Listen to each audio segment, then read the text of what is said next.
Hey guys, and welcome back to Kingdom Hearts RE Chain of Memories. Axel gave us a very nice selection of world cards to deal with in the previous part, so we're going to start things off by kicking it in Agrabah. And, while we may be partial to, Aladdin and, King of Thieves, maybe not so much for Jafar, but you can play Kingdom Hearts 2 if you want to check out that adaptation. You can basically, start in any order you want, but, the way the game deals with this kind of choice system is that, and this is kind of hard for me to put into words how it works.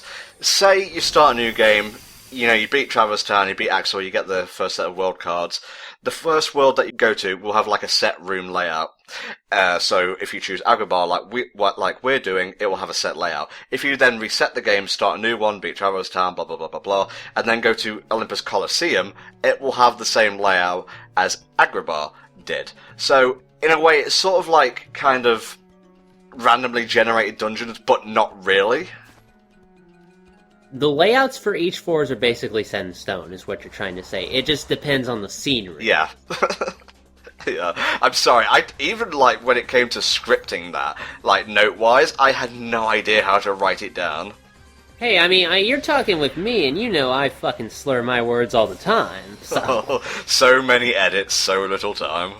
Yeah, I freely admit that, I gotta say. Now, we all know the story of Aladdin, at least the Kingdom Hearts, abridged version, so I'm going to bring up something that I neglected to do during our romp through Traverse Town.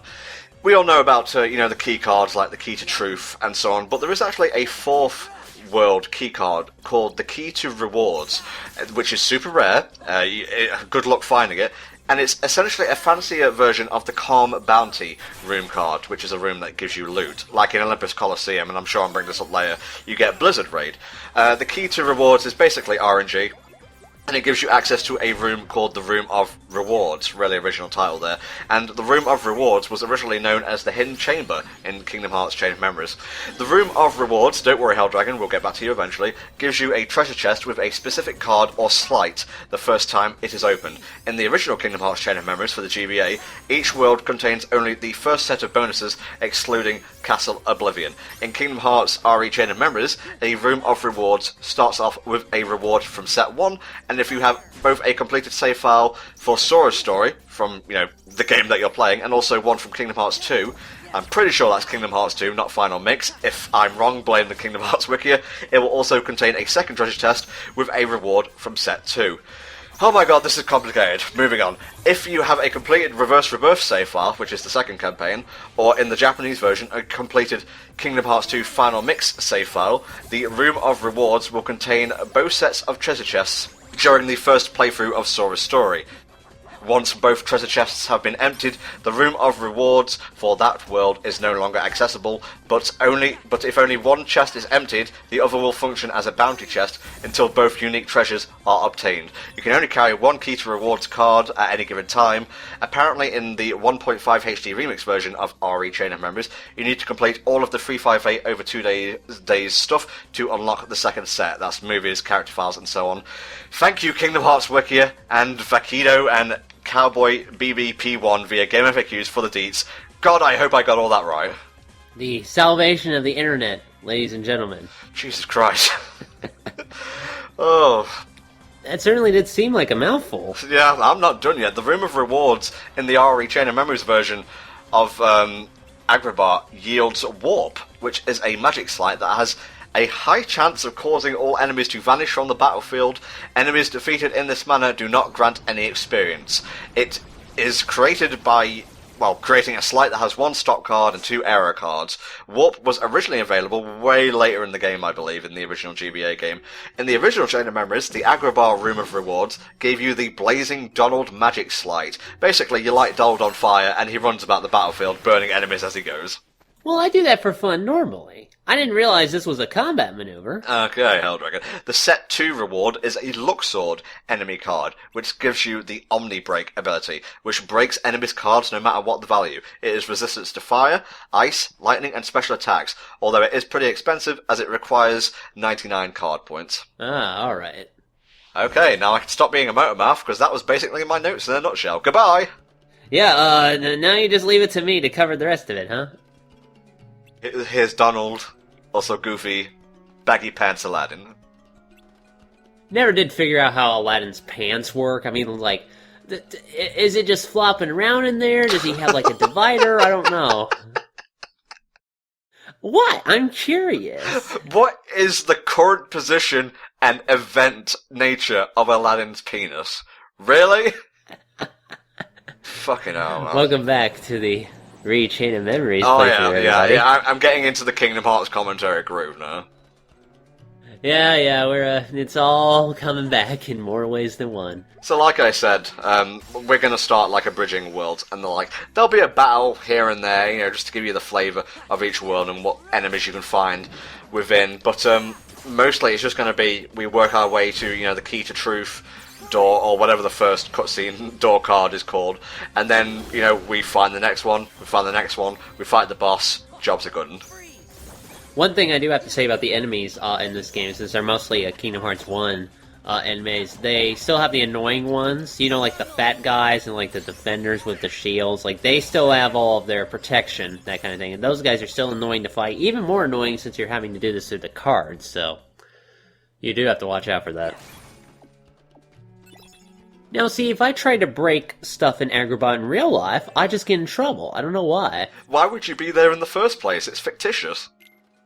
Well, clearly, it's like the never-ending story. Oh my god, did you see that one thing? It was like an American headline or whatever, where like some politicians wanted to bomb Agrabah. Oh yeah, I heard about that. Wasn't that... that was nuts. It's not real, you jackasses! Oh, you know what's sad? He didn't voice Genie in, like, the TV show Return of Jafar or Kingdom Hearts, but Robert Williams is no longer with us. That's true, man, and we really did lose, you know, someone special when he passed away, so it is kind of a shame, yeah. Man, it didn't really hit me until I started watching his old movies like Hook and Bicentennial Man and such. My favorite Robin Williams movie is Good Morning Vietnam. That movie is fantastic, and if you guys haven't seen that yet, I really do recommend it. It's a combination of his, you know, typical comedy style and the more dramatic leanings that Robin Williams has been capable of in his other films. So I think it's a great film, and you guys should check it out. That being said, I always did like Dan Castellaneta as Genie. Maybe I'm just biased because I really enjoyed the Aladdin TV show. Well, I mean, I really like the TV show too, and Dan Castellaneta was fucking Earthworm Jim, hell yeah. Oh, Jesus Christ. Yeah, when Genie gets high-pitched, you can really hear Jim and Homer in there. These cutscenes are just basically... you know it all already. If you've played Kingdom Hearts 1, you know what's going to happen within the worlds. There's some slight, you know, hijinks going on here and there. Stuff may happen almost the same, but not quite, but it gets the same kind of story beats. Yeah, that's the really lazy thing about Chain of Memories. It was just an excuse to regurgitate the content of the first game again, which was already regurgitated content in the Disney movies, so it does wear on you after a while. They kind of bring that sort of thing back for RE Coded, but the thing there is you get like Birth by Sleep style gameplay, you know, with the command deck sort of thing, but there's like glitches and stuff, so it's like Chain of Memories but a wee bit different. The reason I didn't want to cover, like, the DS games is because, sort of like with the DS Zeldas, they're a tad weaker overall. I mean, they did the best they could with the hardware, but the limitations definitely show. As opposed to, like, Chain of Memories, which was honestly one of the better looking kind of, like, GBA games, and that's not to say that Days or, you know, Re/RE Coded looked bad. It's just, I've run out of excuses now, I'm just gonna clap until Hell Dragon takes over. I like how the void in Agrabah is actually desert as opposed to just the black featureless area, so that's actually kind of neat. It's like you're on like an island of Agrabah. It feels like you're doing those old PC games where, you know, back early on when they were just figuring out 3D technology and you're platforming on islands and things like that. This is how we get extra cards, by the way. You can take your chances and try to find them in the overworld, or you can buy them direct from the Mogal source. The ones that shimmer with the gold numbers, those are rare versions of those cards, right? I never figured out what premium means. You know, I'm going to look that up now. Alright. But in the meantime, we're just going to do a little bit of shopping. Fortunately, each of these booster packs come with a basic land card, so you're not totally screwed when you want to play these. Premium cards appear in Chain of Memories as an upgrade to normal playing cards, which lowers their CP cost while making it impossible to reload them normally. A premium card has the same appearance as its original form, except that its number has been embossed in gold and its surface has been made extra glossy. And now the crack part of, unloading cards in this game comes to play. Like, with any sort of collectible card game, I gotta say, I don't like buying cards or physical cards, things like that, but the thrill of popping open a fucking booster is just amazing. Like, not long ago, I actually bought, like, a Magic the Gathering deck builder's toolkit for use with my cousin, and we spent, like, a good part of the weekend just busting those things open and playing decks, and just popping the cards. I was like, oh, this is the best feeling. I can see why it's so fucking addictive. Uh-huh. So I may have a problem, I don't know. Oh man, this one's asking a lot now. Yeah, it needs like 12 credit cards in order to get in, just jam it through the lock. I would recommend that instead of just going like hog wild and throwing like nines, you try and meet it exactly, otherwise it's just kind of a waste. Yeah, it is very possible to run out of cards you need and have to go grind in order to get the right numbers. Sometimes you need to be exact too, and that's annoying.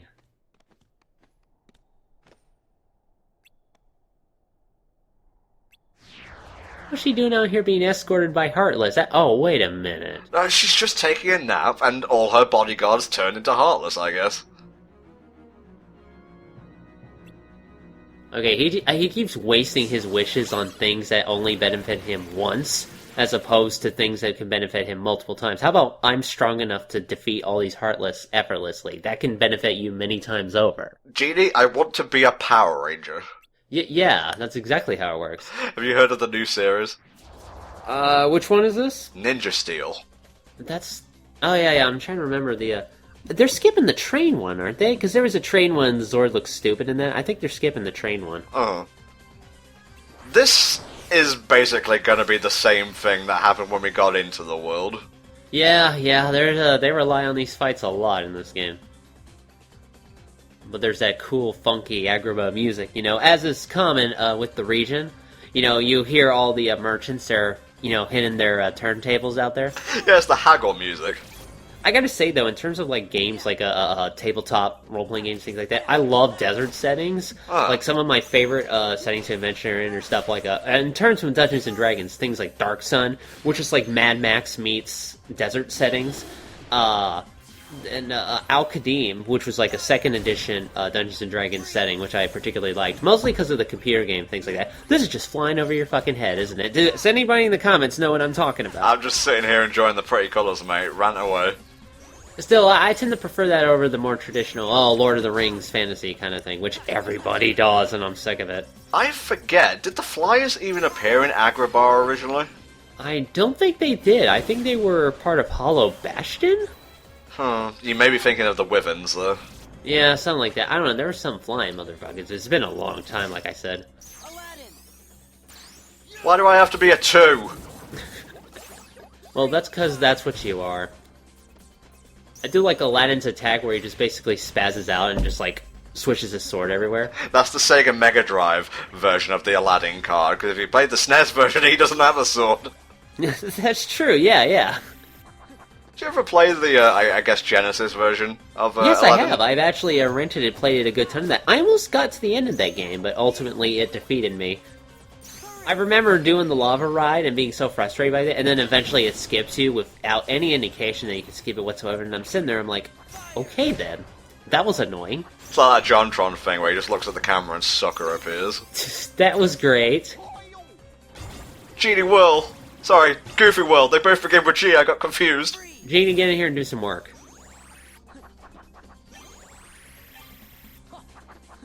Yeah, it doesn't matter if they have a higher card than you can still dodge attacks most of the time. Genie, my third wish is that I want to see Bayonetta and Smash. Genie, my wish is that you reload my deck. But you've got to... Thanks, Aladdin. Awesome. Now I'll never be free. Genie, help me get out of this traffic ticket. Oh no, I used up all my wishes.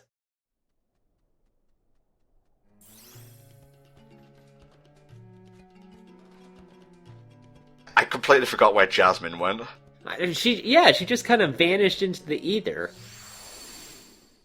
What blew up? Huh?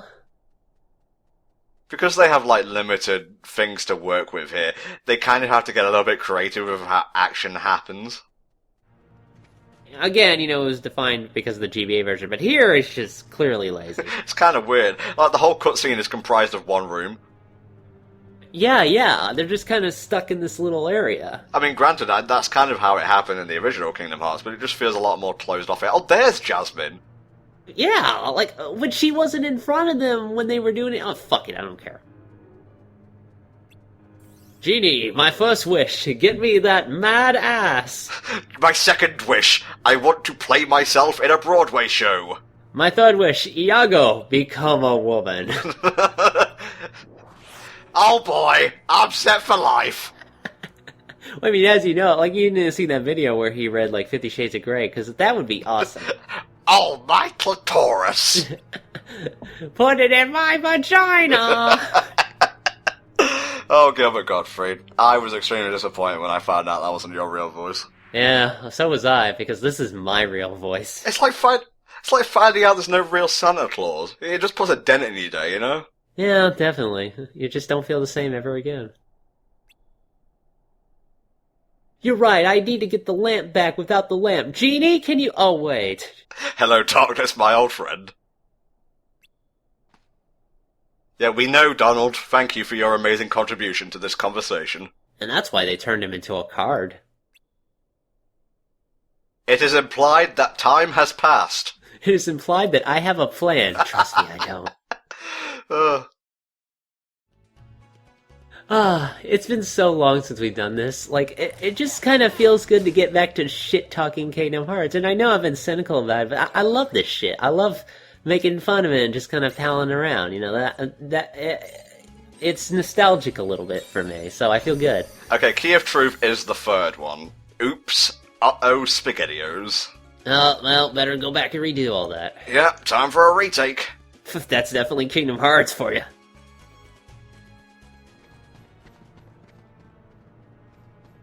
What's with the cart tracks? Did you put wheels on Jasmine and drive her here? Well, she's heavy. Genie, turn into a cart. Turn into a car. Just wasted wishes recklessly. Look, this is his whole plan. Get up and steal the lamp back. Street Rat, go!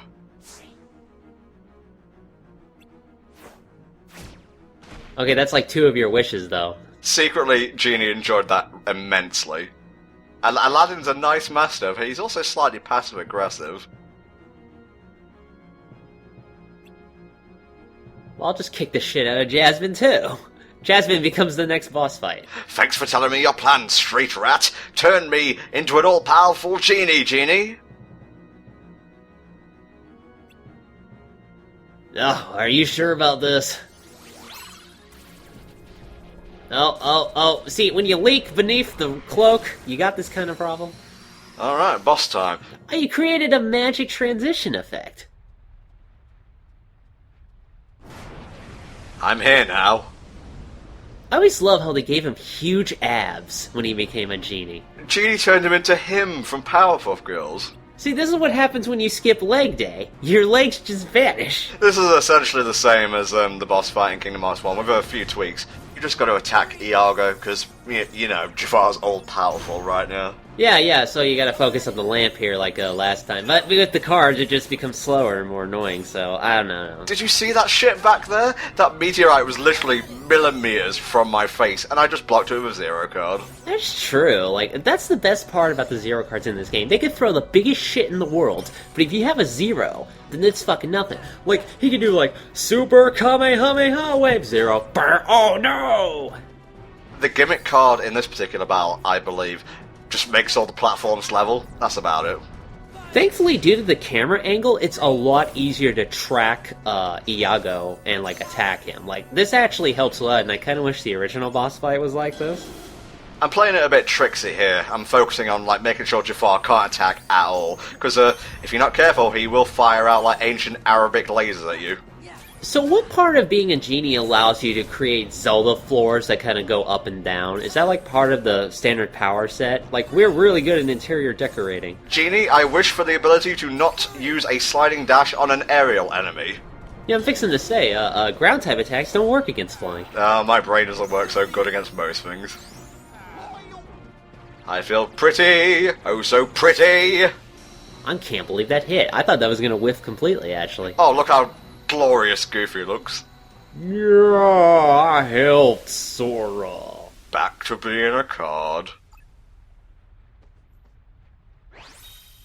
They need Eeyore the card. You should have had an Eeyore summon, and he just makes everybody depressed. Or Optimus Prime. No, it summons Eeyore, but then Optimus Prime comes out as a striker. Can I tell you I want a good Transformers card game, by the way? I'd be all for that. It is implied that we are victorious. It is implied that things happened. And Jasmine just like... I don't even know where she is anymore. Does she even talk in this world now that I think about it? I'm not sure. Well, they didn't have to pay her text actor, because they have no voice acting in these parts. Yeah, text is unionized, don't you know? He's about to punch him in the head again. Genie, I wish for Donald's freedom. And then Donald is freed from his bond in the military. I just want to point out the laziness here. Watch this. It's coming. He gets legs, but his slave cuffs remain. Did he shit out legs? Is that what happened? Oh, I had a big one. Ah, I have legs now. It's weird because the TV show is obviously set after the first movie, but he still wears the slave cuffs there. I think it's implied that he just likes wearing them. It's like, you wear a watch for a while, and you take it off, and your wrist just feels naked and lonely, so you put the watch back on. That's true, without that he doesn't have anything on, so the cuffs actually kind of break him up a little bit, so I see why. Also, if you're really bad at drawing hands, putting something around the wrists helps. That's definitely true. Liefeld would know. Speaking from experience, though. Oh, you tried to draw hands? So did I. It didn't work out. I just like drawing in general. I used to want to get into drawing, but it didn't work out because I didn't know what I know now. I'd like to try it again someday. Art Academy, by the way, awesome program for learning how to draw. Oh, it's a me card.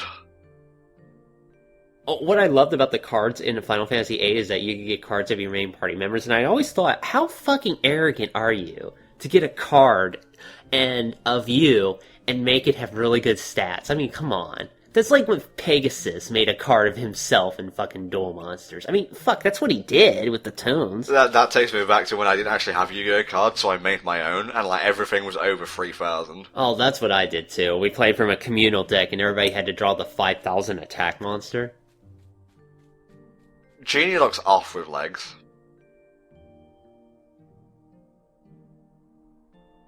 It is implied there are clouds in the sky. We got a Genie. He's lucky 7, too. What he does is basically pops up and casts, either stop, I think gravity's in there, maybe fire, maybe blizzard. He casts magic, basically. Yeah, he is a genie. He does not actually kick people, although that'd be funny. Like, if you pull out your Genie 7 and all he does is just kicks people over and over, he's like Waluigi. This is the room it dumps you in after you complete a world, by the way, the Conqueror's Respite. Get a good little arm workout up here. Fuck a stall. Oh man, I was selling those. Right, a quick ceremonial save and then we shall be on our way. The Conqueror's save point. Oh, I see something from later in the game! No! Spoilers, there's more to this game than just 2 worlds. Jesus, I thought the playthrough was ending today. And we're done here. Aladdin, stay here. I can't take a dog home with me. Well, that was pretty boring, Sora. I didn't ask your fucking opinion, Goofy. Sora's getting all testy. That place was full of sand. It was coarse and irritating and it got everywhere. Oh, God. Is The Force Awakens good? Have you seen it? I have not, but it's funny because Star Wars is Disney now. No, yeah, that's true. Oh, God, that's gonna fucking suck. Vader for Secret Boss of KH3, please. Fucking no. No. No. No, you will die! I hate you so much, you've got no idea. It was when I turned into a Heartless. Yeah, you played it in the intro of this game. See, if they had our playthrough with them, then they could easily remember all of this stuff. Oh my god, that's even more meta than the Kingdom Hearts storyline. The characters watching a playthrough of themselves. I want to see fan art of that, because I've seen fan art of them looking up fan art and being disgusted, but they should watch like a playthrough of their video games, in character. It's like putting multiversity or something. Now, all I have is my New Year's resolutions in this journal. I want to, get a lot of muscle, for a cricket. Now then, if I can just find it. Oh, here we go. It's next to my knife. Right beside the developing Backney. Let's have a look. The only note in there is buy new journal. What's the matter? Oh, my entries. They're gone. This is dumb. Every page is blank. Obviously, the organization or whatever, spoilers, are fucking with, Sora. They're trying to, do stuff to him to make him uneasy and make his, mind or memories easier to break, I guess. But what magic did they use to affect the journal? Did it just strip ink off the pages? Is that the true power of Castle Oblivion? Well, it's greater invisible ink. It's a D&D spell, obviously. They probably do have an actual invisible ink D&D spell. I don't know. I don't play wizards, by the way. It's mostly fighters because I'm a simple man. Oh, no, I ain't fucking, no. Or maybe he did. Maybe he just wants attention. That's my theory. I mean, Jiminy has not had a lot of cutscene time, so... Well, in this game, he actually has a ton of it, believe it or not. Hello, Nominee. I know who you are, I don't care. We're just pretending to not know her now. Yes, that's her underage chest, thank you. Why? Well, that's what they zoomed on. Okay.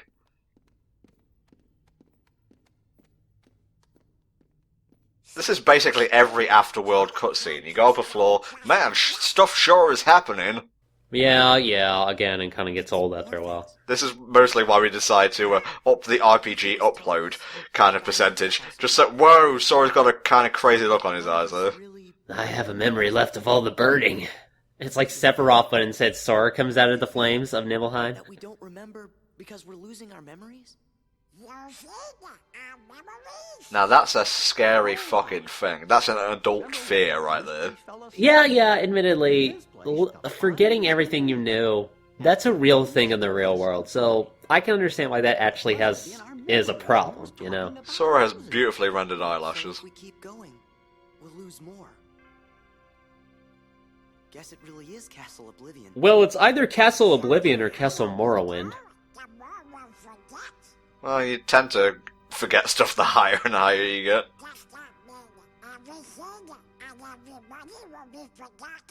Yeah, do you remember Clarabelle? No, I'm not surprised.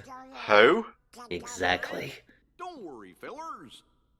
We might forget about where we've been or what things He's not we've seen, quite but we Sage won't Goofy forget from our Kingdom friends Hearts 2 yet, but he's getting there. Yeah, it takes him a bit. Come on, Sora. When you turned into a Heartless, did you forget about me and Donald? Do I have to answer that question? There you go. No matter what happens, you won't forget your friends. Especially if you've got Facebook installed. Unless they cheat you, in which case, get the fuckers out of your life. Donald, I love you. Sorry. Goofy, I love you too, I guess. Jiminy, I don't You're know. right. Thank you, Goofy. Not a really impressive line, by the way.